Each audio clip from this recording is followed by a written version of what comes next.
parce que c'est vous qui rendez cette prise de parole possible et parce que c'est un canal entièrement indépendant, c'est-à-dire fondé uniquement dans l'expression de la vérité.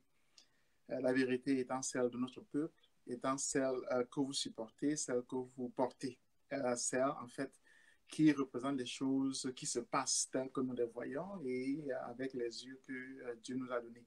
Cela dit, je crois que ces jours-ci sont absolument importants. Mais avant d'en dire l'importance, vraiment, je tiens encore à vous remercier pour le travail que nous avons fait collectivement ensemble avec Je suis comme tout, avec JSK. Je pense qu'on sous-estime parfois l'importance d'un tel travail, mais ce qu'on sous-estime peut-être aussi, peut-être parce que justement, ce QGC est interne, c'est-à-dire qu'il est underground, on sous-estime la machine qui est mise en branle, n'est-ce pas? Parce qu'on voit uniquement les résultats. Alors, je tiens encore une fois de plus à remercier l'équipe qui a rendu cette machine possible parce que justement, c'est les résultats qui font que le changement soit possible. Mais j'aimerais aussi, de ce point de vue, dire que j'interviens en plusieurs capacités, certes en tant qu'organisateur de tout cela, mais aussi en tant qu'analyste. Et l'analyste qui est en même temps l'organisateur est automatiquement au milieu, c'est-à-dire qu'il est dans la foule. Et c'est un point de vue qui, je crois, n'est pas encore pris au sérieux dans notre pays. C'est-à-dire quoi? C'est-à-dire que je ne viens pas dans une télévision que quelqu'un a créée pour exprimer un point de vue. Je n'exprime pas mon point de vue par une interview que je donne. Je n'exprime pas mon point de vue par un article que je publie dans un journal édité par quelqu'un d'autre. Non, j'exprime mon point de vue dans une télévision que je porte moi-même à partir des épaules que mon peuple me donne. C'est-à-dire que j'écris à partir du ventre de mon peuple. C'est-à-dire que j'exprime mon point de vue à partir du ventre de mon peuple. C'est important de dire ce genre de choses parce qu'on sous-estime parfois des choses minimales. Par exemple, on sous-estime chez nous la distinction entre la gauche et la droite. On sous-estime chez nous la distinction entre la foule et la meute. Or, ces choses-là sont essentielles. Par exemple, le 22 septembre 2017, des centaines de milliers de personnes sont sorties dans la rue. Le 1er octobre 2019, des centaines de milliers de personnes sont sorties dans la rue. Le 1er octobre 2017 également. Et ces personnes-là, la police a tiré sur elles, les militants ont tiré sur elles et ça a commencé, n'est-ce pas, la guerre que l'on voit tous au nord-ouest et au sud-ouest. Cette guerre a commencé parce que les foules étaient sorties, avaient occupé la rue. Le 26 janvier 2019, des dizaines de milliers de personnes sont également sorties, mais à Yaoundé et à Douala, la police est venue et a tiré sur ces personnes-là avec des balles et heureusement, cette fois-là, n'a pas tué de gens. Et donc, à la fin, a mis en prison le leader Maurice Kamto ainsi que tout le staff, tout le directeur de son parti et puis de nombreuses autres personnes qui sont encore en prison. Tout comme d'ailleurs ceux qui, en décembre 2016, étaient sortis par dizaines de milliers à Bamenda, Aboye, etc., qui sont encore en prison. Ce que je suis en train de dire, c'est que nous sommes en train de naviguer un terrain qui est très intéressant, c'est le terrain de qu'est-ce que les masses populaires. Parce qu'on pourrait dire que tout cela, ce sont les masses populaires, n'est-ce pas? On pourrait dire évidemment que tout cela, ce sont les gens. On pourrait dire que tout cela sont le peuple. Mais qu'est-ce que c'est? C'est-à-dire, en fait, pourquoi est-ce que la police a tiré sur les gens à Bamenda, à Boya, etc. Et pourquoi est-ce que, prenons encore notre aspect, hier, aujourd'hui, à San Melima, dans le sud, etc., et Bolova, au Bala, n'est-ce pas? Les foules sont sorties. Et de manière étonnante, la foule n'a pas tiré. Et ce sont toujours des foules qui sortent. Ce sont les foules qui sortent, c'est une meute, c'est une masse populaire, etc. Mais qu'est-ce qui se passe dans notre pays, on pourrait dire? Pour être beaucoup plus sérieux, je vais plutôt adresser, je vais plutôt mentionner, je vais plutôt parler, analyser ce qui se passe, n'est-ce pas, dans le sud du Cameroun, c'est-à-dire à Ibolova, San Melema, c'est-à-dire chez les Boules. Je le fais parce que déjà, j'ai toujours mentionné les Boules lorsque je m'exprime.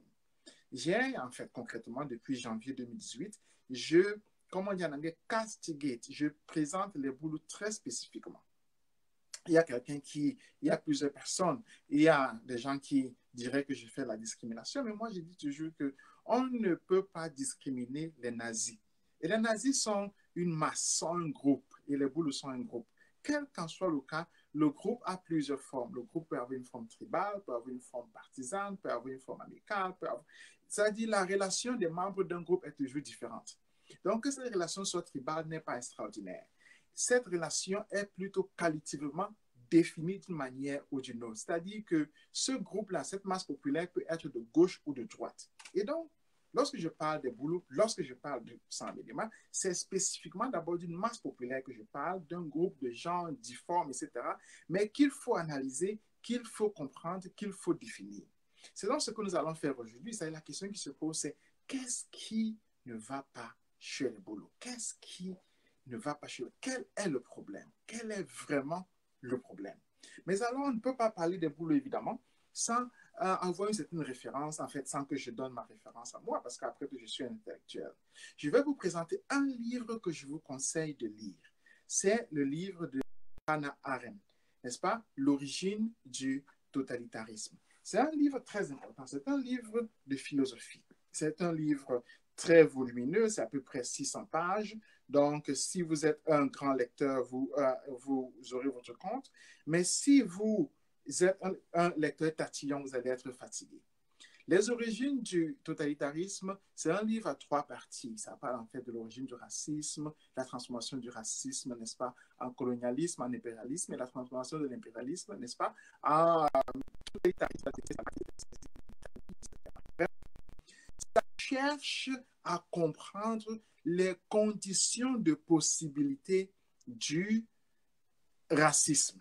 Ça cherche à comprendre ce qui fait que le racisme ait été à un certain moment l'idéologie d'État d'un certain nombre de pays, dont par exemple l'Allemagne, dont par exemple l'Italie, dont sans doute l'Afrique du Sud avait l'apartheid. D'où est-ce que ça vient? C'est la question. Quelle est la cause de ça?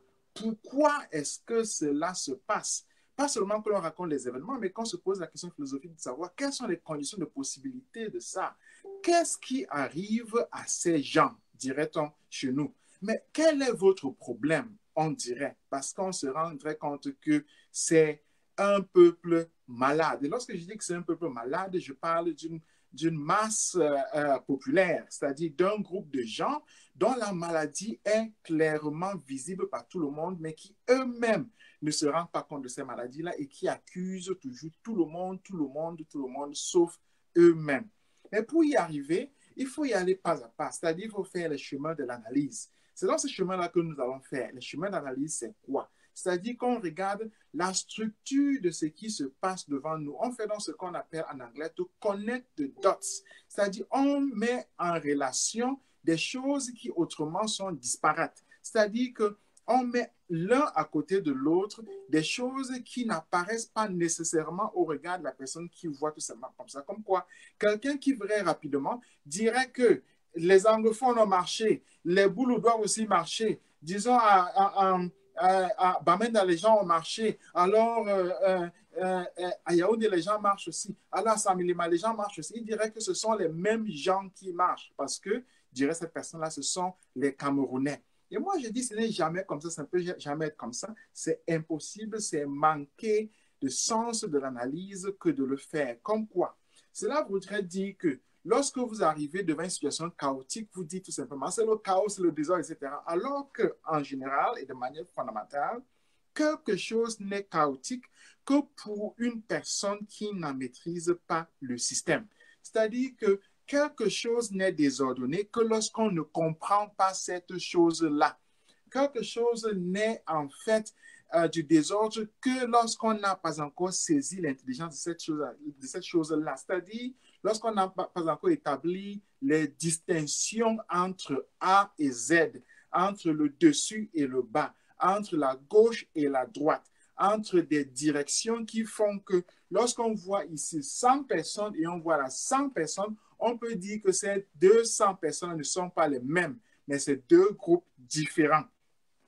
Ce travail-là doit être fait dans notre pays et doit être fait d'abord par les intellectuels. Pour faire dans ce travail-là, il y a plusieurs possibilités. La première possibilité, c'est bien sûr de se mettre dehors, d'analyser comme ça de manière objective, de dire tel fait ceci, tel fait cela. On arrive à des conclusions comme celles des gens comme Nachim Bembe, etc., qui tous se plantent. En fait, qui ont une peur fondamentale devant ces masses populaires-là qui sont en mouvement dans notre pays et qui sans doute aboutiront à la chute de Biya. Mais l'autre possibilité, c'est elle que moi je mets en branle ici devant vous tous, c'est-à-dire avec votre soutien, avec votre aide, ensemble, nous entrons dans la foule et nous participons à ce mouvement-là pour comprendre l'intelligence de cette foule-là. C'est-à-dire que nous ne restons pas dehors, au contraire, nous sommes dans le chantier, nous sommes dans la boue et nous comprenons en faisant des erreurs, en trouvant des solutions, etc., les problèmes qui se posent devant nous. C'est-à-dire quoi? C'est-à-dire que nous apprenons à construire une maison en étant des maçons.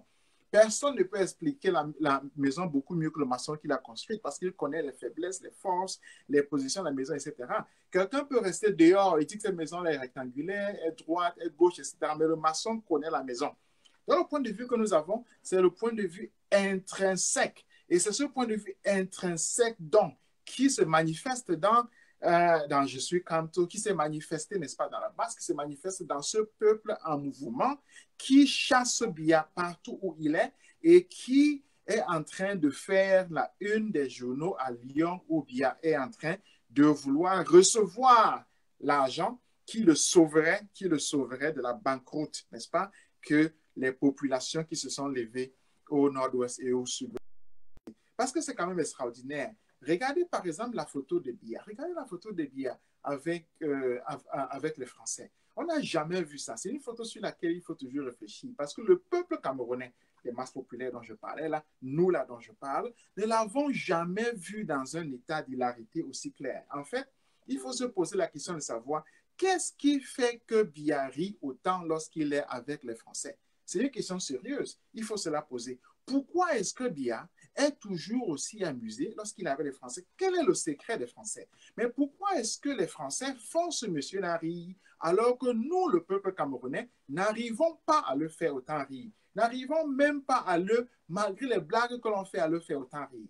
Il faut réfléchir là-dessus, pas seulement dans le sens de la condescendance, mais dans le sens de savoir qui est le peuple pour Paul Biya. En fait, qui est celui avec qui il se sent à l'aise? C'est clair avec cette photo-là ce que je suis en train de dire, c'est-à-dire que on rit aux éclats comme ça lorsqu'on est à l'aise avec les gens. Biya est à l'aise avec les Français. Et moi, je ris aux éclats, comme vous savez, lorsque je suis avec mon peuple. C'est-à-dire que je suis à l'aise avec mon peuple. C'est ça la différence dans l'analyse.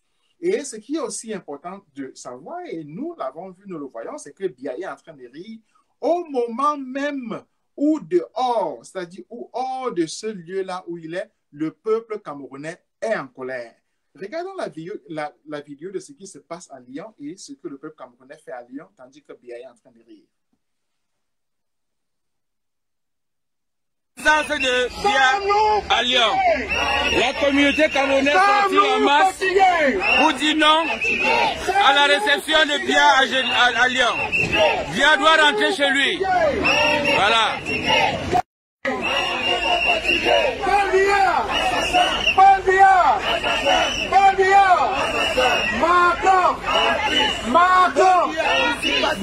Ça se passe à Lyon.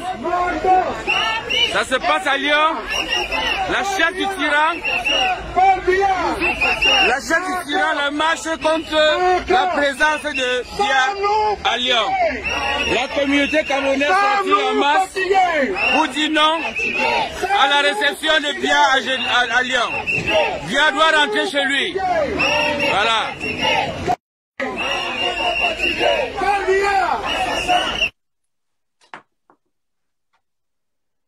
Image extraordinaire, comme nous voyons de notre peuple en mouvement, image belle, n'est-ce pas, de notre peuple qui manifeste sa souveraineté, qui manifeste sa grandeur, qui exprime le minimal de ce qu'on appelle la dignité, c'est-à-dire un peuple qui est debout, un peuple en fait qui ne marche pas à quatre pattes, un peuple qui est fier de lui, qui signifie ce qu'il pense, qui dit ce qu'il pense et qui exprime sa colère.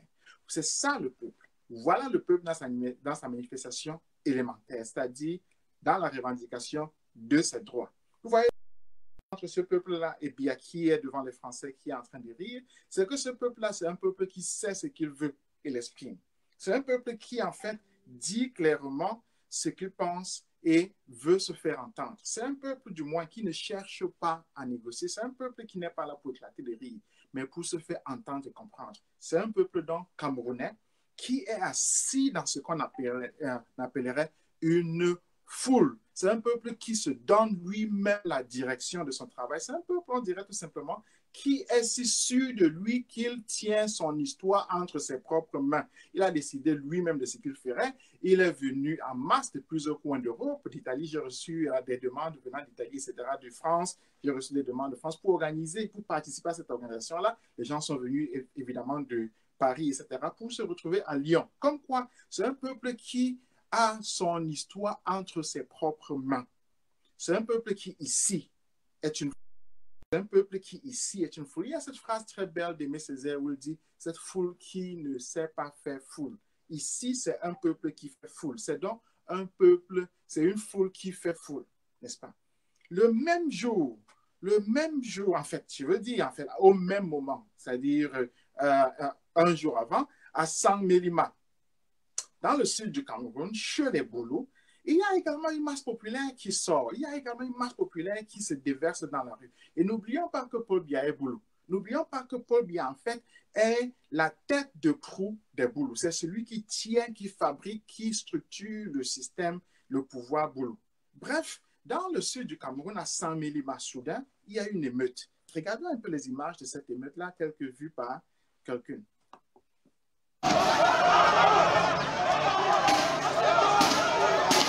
Non.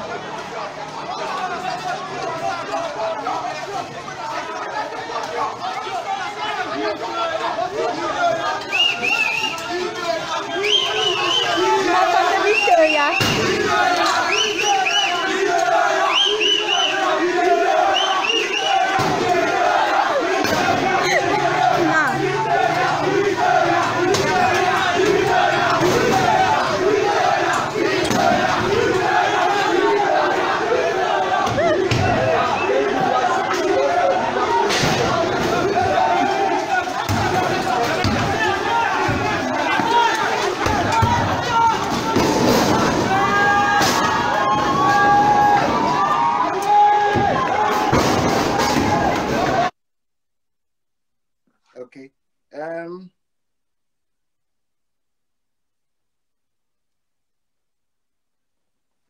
Très bien. Nous avons vu des images, n'est-ce pas, du 9 octobre, des images extraordinaires. Des gens qui sortent, occupent l'espace public, qui vandalisent, n'est-ce pas, qui détruisent la propriété des gens et qui ont un but bien précis. Ce sont des gens qui viennent de partout, n'est-ce pas, qui viennent des ruelles, qui viennent des quartiers, qui viennent des arrière-cours et qui se déversent dans la rue là ensemble. Des actes d'une violence extraordinaire, violence qui s'abat sur les biens, sur les choses, etc. N'est-ce pas, qui détruit tout, qui casse, etc. Mais ce qui est important, c'est qu'il faut entendre la verbalisation de ce que ces gens-là pensent. Parce que l'erreur serait tout simplement de dire que le point de vue qui est représenté dans la vidéo, là, c'est-à-dire c'est une personne qui s'exprime et qui est certainement dehors, même si la personne est avec la foule, elle regarde quand même dehors. C'est essentiel d'écouter l'appel qui structure la marche de ces gens-là. Écoutons donc la vidéo, l'audio qui circule, qui fait des rounds. C'est un audio, n'est-ce pas, en boulot, qui verbalise, qui articule, on dit, en fait, c'est ça le mot, qui articule ce que ces gens-là disent. Il faut que les hommes aient il faut nous bala dressing ya be fe bonal na mona zamazing me ka do work aya ze velobot mi si aya ze velobot donc mbole zo mte e na be bien e vele bien andi be na me no su me ko political su me ko su me ko be prefo su be ka de na awolezing mona wol tanga ye ka kukush ye sile na be tam fa kabul na za daba ngemo da na bi un hectare de terrain à travailler là-bas chez eux pour commencer. Parce qu'ils font là, ils oublient leur réalité. Ils veulent venir se comporter comme des rois, des enfants tout permis. Chez nous, non. On leur a accordé l'hospitalité, mais qui n'exagèrent pas. C'est ça le message, mon père. Si vous avez les contacts des sous-préfets et des consorts et des administrateurs et des quoi, bah, gérer 100 000 maoué, et moi, je vais m'atteler. Ça, je peux te le promettre.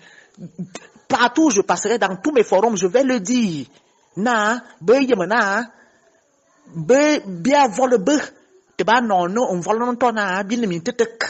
Bi saka tekizing. et qu'on peut réagir. Moi, je suis trop contente comme on a cassé les boutiques là. Et que la prochaine fois, c'est les têtes qui vont sauter.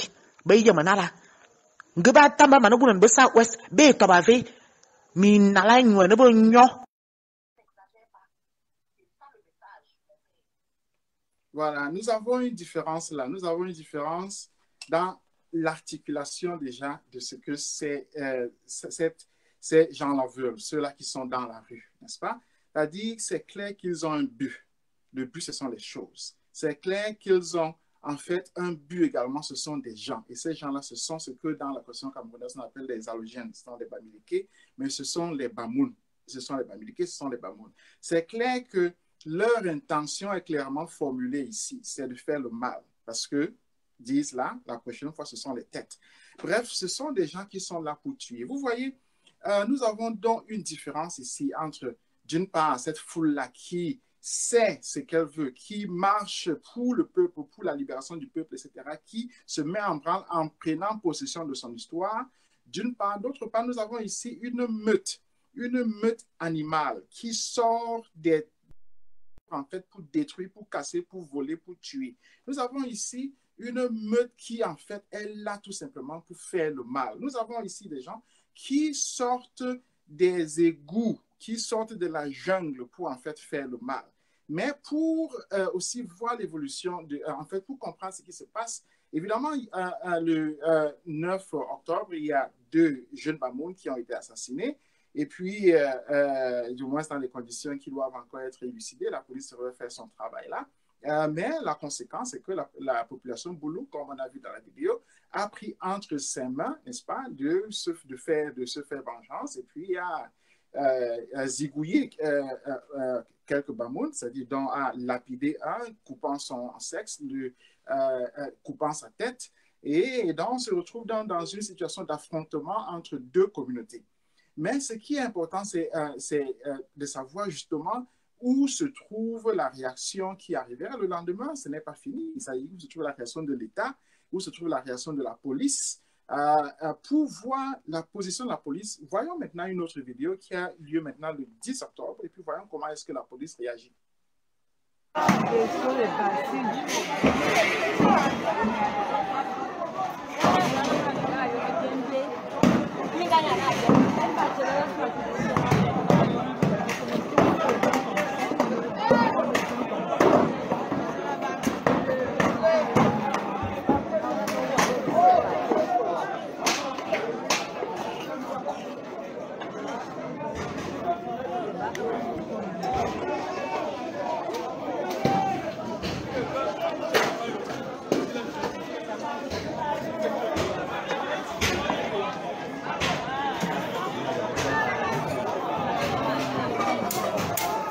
Ouais, tu vas faire quoi? Tu veux son casse, non?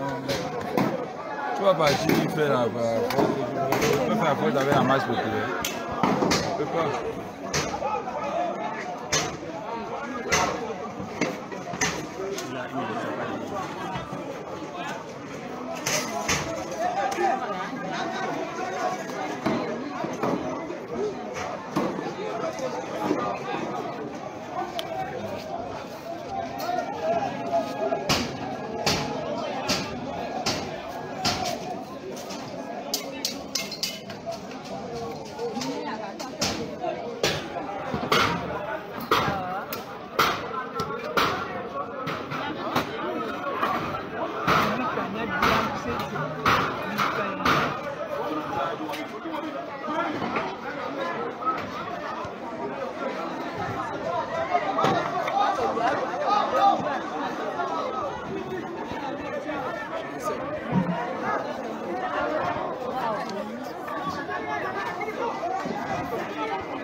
Tu vas aller mourir.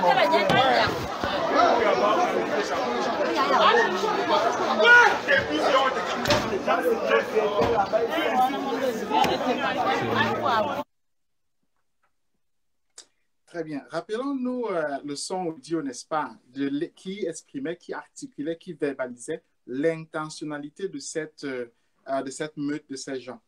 Nous avons vu sur la vidéo, ils ont des instruments pour manifester, c'est-à-dire pour exprimer, pour mettre en pratique leur intention. Ces instruments, c'est machette, c'est gourdin.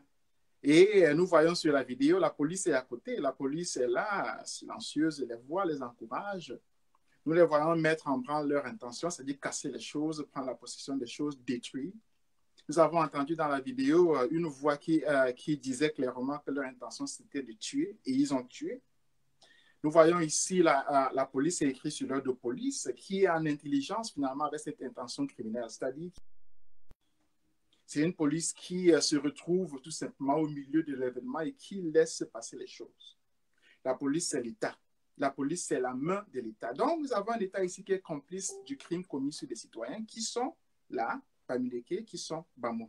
Nous avons en quelque sorte une police qui c'est pas le laxisme, qui volontairement encourage ces événements en les laissant avoir lieu. Mais il faut donc voir comment est-ce que la population réagit, comment est-ce que la population, dans sa dynamique, parce que la population est composée de plusieurs groupes tribaux, groupes qui sont structurés dans notre constitution en allogène et puis en autochtone. Comment est-ce que dans la population allogène qui est ici en danger, comment est-ce qu'elle réagit? Et nous parlons ici spécifiquement des Bamoun, nous parlons spécifiquement des Bamileke. Nous avons vu les Bamileke être là des spectateurs de leur propre désastre. En fait, ils sont livrés à une horreur qui est en train de se passer devant eux. Voyons donc comment est-ce que la population se met en branle. Prenons encore une vidéo.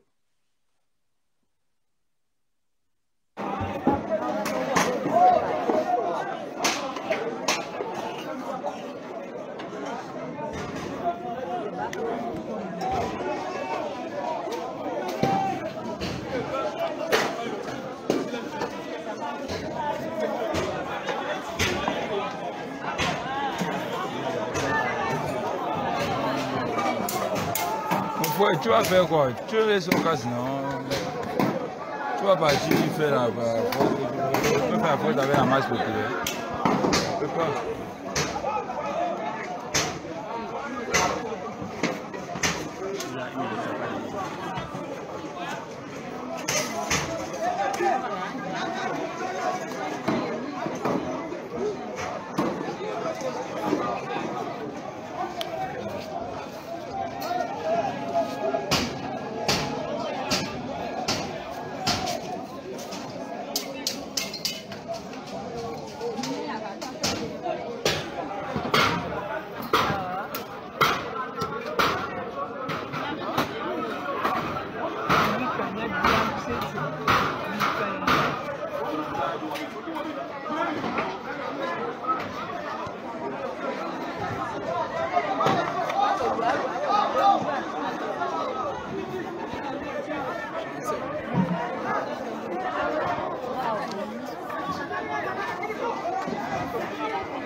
Oui, je crois que nous avons un peu un malentendu avec le technicien et moi. Je lui ai envoyé une autre vidéo qui a été faite celle-ci aujourd'hui. où nous voyons comment la population se met en branle. Parce qu'il faut toujours savoir qu'une cité comme Saint-Méléma, c'est une cité qui, plus ou moins, a des populations qui ne sont pas boulot. Et il s'agit donc de savoir comment est-ce que ces populations qui sont agressées, c'est-à-dire ce sont les Bamouns, ce sont les Bamileke, ce sont les Nordistes, des populations qui sont installées là-bas, qui ont des commerces, qui ont une activité plus ou moins générale, et qui sont, évidemment, comme nous avons vu dans la vidéo, qui sont vandalisés devant la police qui est tout simplement complice de ce crime qui se passe devant eux, qui sont tués. Donc, la question, c'est de savoir comment est-ce que ces populations-là réagissent, parce que les populations, évidemment, ce sont des parties, des segments de ce que j'ai appelé la masse populaire. Comment est-ce que celles-ci donc se mettent en branle? Comment est-ce que celles-ci réagissent? Comment est-ce que celles-là qui sont agressées, qui sont victimes, c'est-à-dire comment est-ce que les victimes réagissent? C'est la question qui se pose. Est-ce que les victimes se laissent faire? Est-ce qu'elles se laissent être détruites? Est-ce qu'elles se laissent être seulement victimées? Ou bien est-ce qu'elles décident soudain de faire quelque chose? Regardons dans cette vidéo qui a été faite le 10 octobre. C'est bon les gars, ça s'est finalement gâté. Les Aoussa ripostent contre les gars Boulou qui est en train de tout casser. Ça s'est vraiment gâté. La situation est hors de contrôle ici déjà. Je rappelle à toutes les forces de l'ordre et de sécurité qu'il faut vraiment agir. Ça ne va vraiment plus ici. C'est bon les gars, ça s'est finalement gâté. Les Aoussa ripostent contre les gars Boulou qui est en train de tout casser. Ça s'est vraiment gâté. La situation est hors de contrôle ici déjà. Je rappelle à toutes les forces de l'ordre et de sécurité qu'il faut vraiment agir. Ça ne va vraiment plus ici. Vous avez vu donc, les populations constatent déjà que la police ne réagit pas et appellent la police à réagir. Là, c'est la première chose. La première chose, c'est que celui qui fait la vidéo demande à la police de réagir parce que, comme nous avons nous-mêmes vu, la police n'y réagit pas. Elle est là, elle est complice du crime. En fait, elle laisse le crime avoir lieu, elle participe elle-même au crime. Mais la seconde chose, c'est que les populations elles-mêmes prennent leur propre vengeance entre leurs mains. C'est-à-dire que les populations prennent des gourdins, prennent des machettes, etc. Et on en arrive à une foule qui se retourne contre elle-même. On en arrive au fratricide. On en arrive au boulot qui se retourne d'abord contre les Bamileke, contre les Bamouns, contre les Nordistes. Et maintenant, on en arrive à ceux-là qui s'organisent pour réagir, n'est-ce pas, en donc, vous voyez, lorsqu'on parlerait de chaos, on aurait oublié qu'ici, on a une dynamique qui est en train de se passer en 2 jours. On a d'une part une action et d'autre part, on a une réaction. On a une réaction par rapport à cette réaction-là et on a c'est-à-dire on a en quelque sorte une escalation. On a une évolution crescendo. On a ce qu'on pourrait appeler un embrasement de la situation. Comme quoi on se retrouve avec 100 000 éléments, on se retrouve avec le pays Boulou, on se retrouve avec tout un espace tribal qui est embrasé. Et ce n'est pas surprenant donc que devant cet embrasement-là, l'autorité qui avant était tatillonne soit obligée, n'est-ce pas, de courir pour jeter de l'eau dans ce feu qu'elle n'a pas voulu éteindre.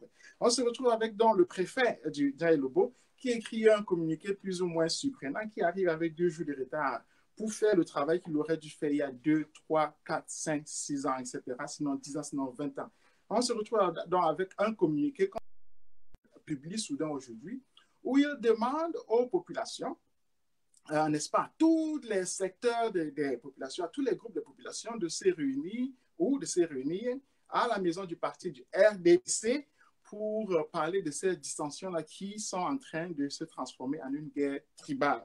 Donc, le préfet se rend compte soudain que le feu est entré dans la maison.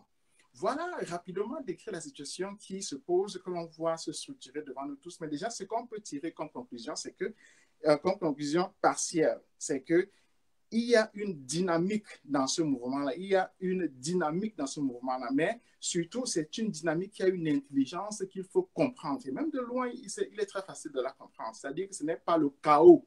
C'est structuré, c'est pensé. Il y a une intentionnalité, il y a une évolution, il y a un crescendo, il y a une conclusion, il y a des morts qui tombent. Donc, c'est quelque chose de pensé, de rationnel. Ce n'est pas quelque chose de fou, c'est quelque chose de pensé. Même le criminel a une pensée, a une rationalité. Et ici, le criminel a une rationalité qui met en branle en connaissance de cause et la police n'agit pas en connaissance de cause, le laisse faire, n'est-ce pas? Et tout de même, il est clair aussi que cette intentionnalité avait été verbalisée et nous avons écouté la verbalisation de cette intentionnalité-là. L'État qui n'a rien fait, ça, la police gardienne de la paix qui n'a rien fait devant chacun d'entre nous, se retrouve soudain 2 jours après en train d'appeler les pompiers pour demander d'éteindre cet incendie-là qui a lieu. Voilà rapidement décrire la situation. Alors, il faut réfléchir. Que faire? Que faire? Que faire? Mais j'ai dit que la question qui se posait, c'est plutôt qu'est-ce qui ne va pas dans le pays boulou? Qu'est-ce qui ne va pas chez les boulous? Qu'est-ce qui ne va pas? Parce qu'il faut toujours se poser la question de savoir si cet incident-là a lieu pour la première fois. Est-ce que c'est la première fois que ça a lieu? On se rend soudain compte que ce n'est pas la première fois. L'année passée, il y avait déjà un incident et on peut rentrer en arrière, on se rend compte qu'en 92 déjà, des hordes de Bamileke avaient été chassés du sud, n'est-ce pas, rentrés. Agar avait tout abandonné. On peut rentrer également beaucoup plus loin, on se rend compte qu'en 1984, le 1er mai, dès le 1er mai 1984, dans la suite d'un coup d'État, des centaines de nordistes avaient été abattus et enterrés dans les fosses communes à Saint-Mélima et Bolova, etc. Comme quoi c'est une brousse sanglante. Alors la question qui se pose, c'est de savoir pourquoi est-ce que ce sont spécifiquement et toujours les Boulous qui se réveillent dans une fête de la violence, dans une fête en fait de la mort, pour se retourner contre une population, pour se retourner contre en fait ceux qui sont venus enrichir leur région avec leur intelligence, avec leur argent, avec leur savoir, qui sont avec leur vie. Pourquoi est-ce que dans tout ce pays-là, qui a 4 communautés politiques bien précises, les nordistes, les anglophones et puis bien sûr les Bétis, et parmi eux les Boulous, pourquoi est-ce que ce sont spécifiquement parmi les Boulous qu'il y a toujours ces meutes? Parce que cette foule-là qui sort avec l'intentionnalité d'en découdre une partie d'elle-même, qui sont les Alogènes, qui sont les étrangers, ce n'est pas une foule, c'est une meute. Pourquoi est-ce que c'est spécifiquement chez les Boulous que cela a lieu? Pourquoi est-ce que c'est répétitif chez les Boulous? Cela, on peut se le poser déjà comme question, mais l'antinomie qui apparaît devant nous, évidemment, c'est qu'on se rend soudain compte que, évidemment, le pouvoir est Boulou aussi.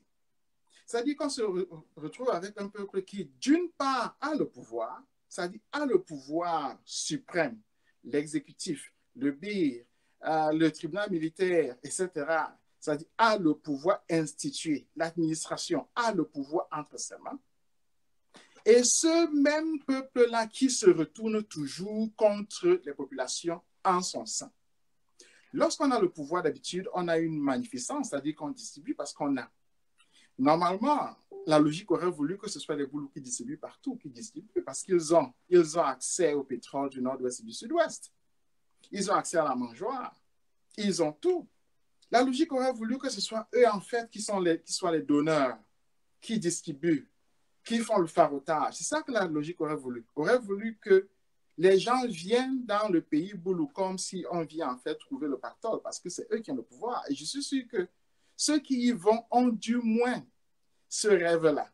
La logique aurait voulu, en fait, que si le monde était logique, que ce soit les Boulous qui soient généreux.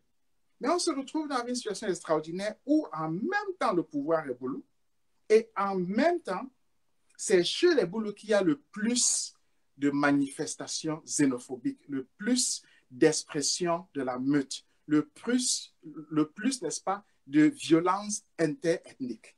C'est-à-dire de manière répétitive. On peut dire évidemment que chez les Sawa, on peut dire que chez les Kotokos, etc., il y a eu des violences comme ça chez les Bamoun.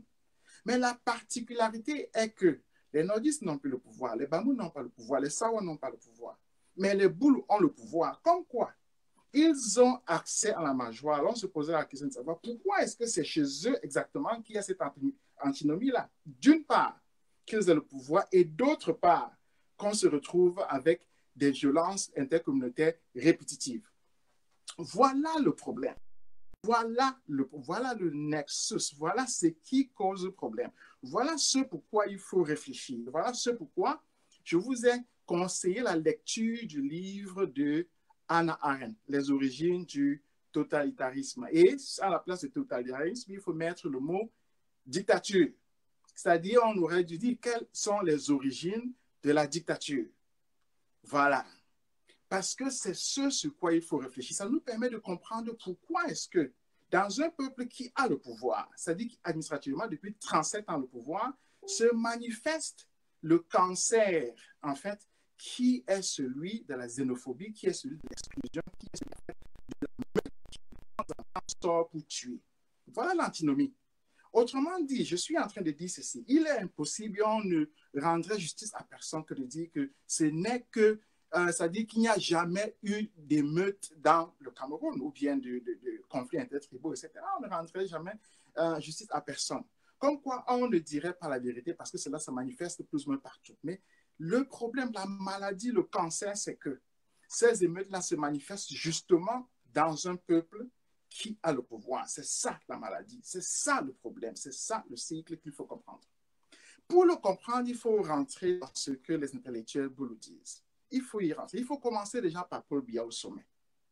Parce que Biya, c'est le boulot le plus installé, c'est celui qui dicte le discours dans le sud et dans le centre, parce que c'est lui qui définit comment est pensé dans le sud et dans le centre, et parce que ce qu'il dit, ce qu'il articule, n'est-ce pas, est plébiscité dans le sud et dans le centre par un vote collectif à 100%, même s'il y a cette minorité. Son point de vue doit ne serait-ce qu'être le premier à être pris en compte, le tout premier. Le 30 novembre 2017, Paul Biya a déclaré la guerre aux anglophones. On s'en rappelle très bien. Paul Biya a déclaré la guerre aux anglophones.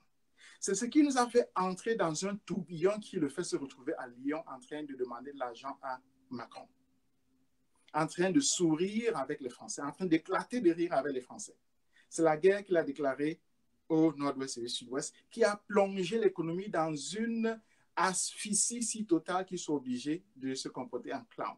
Paul Biya a déclaré la guerre à sa propre population. Mais dans son propre discours, le même Biya, dans son propre discours du 10 septembre, le même Biya, le même Paul Biya, dit plutôt que ce sont les anglophones qui lui ont déclaré la guerre. C'est-à-dire que Biya donc trouve que ce sont les anglophones qui sont la cause de la guerre, comme quoi les 3000 morts anglophones que cette guerre-là a déjà enregistrés se sont suicidés. Ils se sont pendus, ils se sont jetés dans les puits, ils se sont ouverts le ventre, ils ont brûlé eux-mêmes leur maison, brûlé eux-mêmes leurs écoles, etc. Et Paul Biya, lui, n'a rien fait. Vous voyez, ce qui se passe ici, c'est une structure de pensée qui est installée, c'est une structure qui s'appelle chercher un bouc émissaire pour ses propres actions. Chercher un bouc émissaire s'appelle la bouc émissarisation, c'est-à-dire chercher quelqu'un qui est vulnérable, qui est une minorité, qui est un halogène, le chercher pour le représenter comme étant la cause des propres problèmes que l'on a, sinon de sa propre malgestion.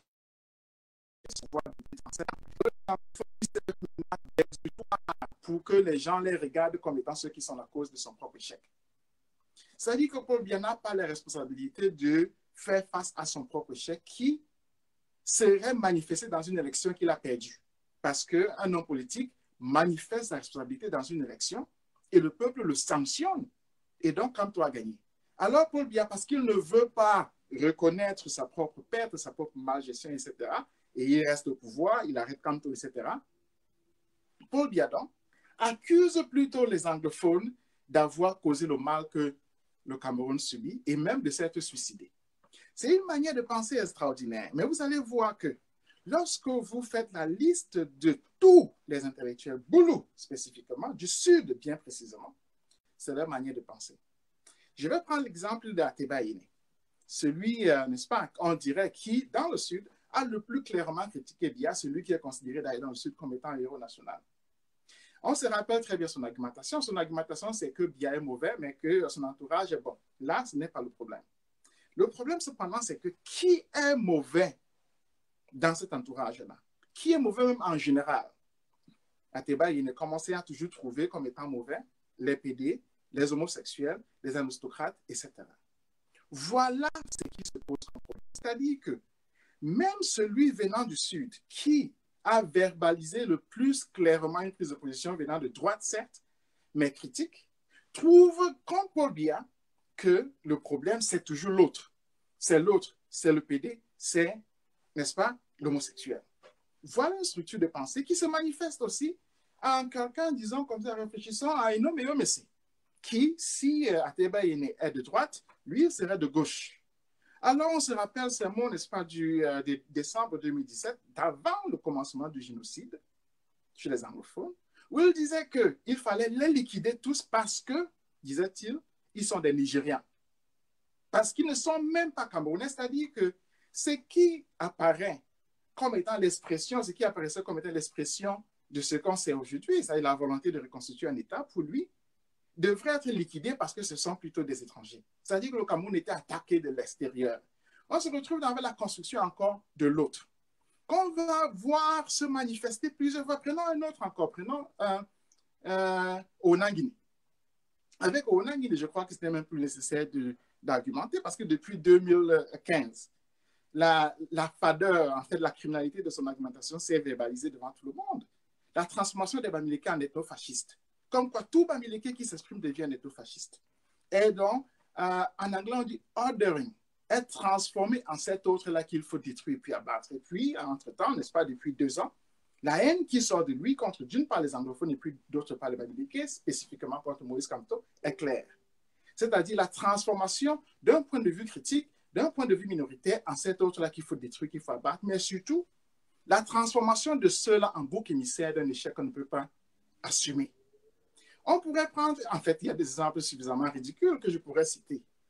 Celui qui s'est retourné contre moi, où ils ont soudain découvert par une forme de propagande par le miroir, n'est-ce pas, cette chose-là qu'ils appelaient génocide boulot, n'est-ce pas, où ils voulaient que ce soit Ghana qui soit la cause de leurs problèmes, alors qu'en même temps, ils sont en train de tuer les anglophones.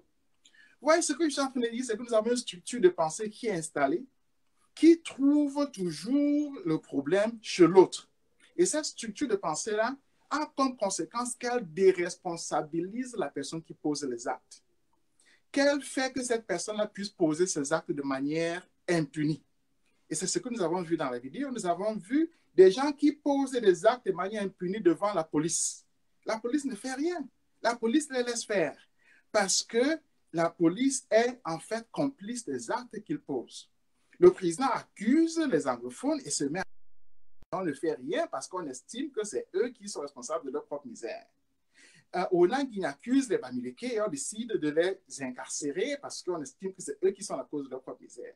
Mais la conséquence, c'est que lui-même Onanguine, lui-même Paul Biya, lui-même Bomo, qui dit que c'est à cause de moi qu'Onanguine est devenu droitisant, lui-même ne s'est jamais posé la question de savoir quelle est sa propre responsabilité. C'est-à-dire, en fait, quelle est la responsabilité de celui qui tient un gourdin et une machette? Quelle est sa responsabilité? Est-ce qu'il est irresponsable? En d'autres termes, est-ce que c'est normal que dans un pays, quelqu'un puisse se promener avec un gourdin et une machette, verbaliser, articuler son intention criminelle, mettre en branle son intention criminelle devant la police dans un pays, quelqu'un puisse dire clairement qu'il va s'en prendre au Bamileke, au Bamoun, au Nordiste, au Haoussa, s'en prendre au Nordiste, au Haoussa, et être laissé tranquille par la police là. On le fait une fois, n'est-ce pas? On l'a fait en 84, c'est-à-dire les Boulous l'ont fait en 84 contre les Nordistes. Ils ont zigouillé des centaines, ils les ont enterrés à San Minima, à Ebolova, etc. Et c'est laissé impuni. Ils l'ont répété en 92, évidemment, contre les Bamileke. Ils le répètent maintenant là contre les Bamoun, n'est-ce pas? Parce que si, entre-temps, toutes ces communautés étaient silencieuses, les Boules, eux, ont sombré dans l'irresponsabilité totale. Et comme je dis toujours, cette irresponsabilité-là vient du sommet. On dit souvent que c'est un peuple qui n'est pas travailleur, c'est un peuple qui veut seulement manger. Mais ce que je suis en train de dire, c'est que c'est un peuple dans lequel l'élite intellectuelle a inscrit le culte de l'irresponsabilité. C'est-à-dire quoi? C'est-à-dire qu'on peut comprendre, on peut voir qu'un peuple qui déjà a le pouvoir, c'est-à-dire qu'ils ont le BIR, ils ont la gendarmerie, ils ont l'armée, ils ont la présidence, ils ont l'administration, c'est-à-dire les préfets, les sous-préfets, les gouverneurs, entre leurs mains. Un peuple qui donc a le pouvoir se retrouve encore à être totalement irresponsable devant la criminalité qui a lieu devant lui-même, en fait, qui est causée par lui, qui est mis en branle par lui de manière répétitive, ne peut fabriquer que quelque chose d'horrible. Quelque chose d'horrible contre lequel chacun doit s'élever. Contre lequel chacun doit s'élever. Parce que cette chose horrible-là, c'est ce qui, en fait, est le problème de notre pays. C'est-à-dire, je suis en train de dire que si on se pose la question de savoir qu'est-ce qui arrive au boulot, c'est une question généreuse. C'est pour leur expliquer, c'est pour leur dire qu'ils doivent sortir de la brousse. Ils doivent sortir de la jungle. Ils doivent prendre leur histoire entre leurs mains. J'ai commencé cette émission en parlant de la distinction entre une foule et une meute. Les Boulous sont une meute. Pourquoi?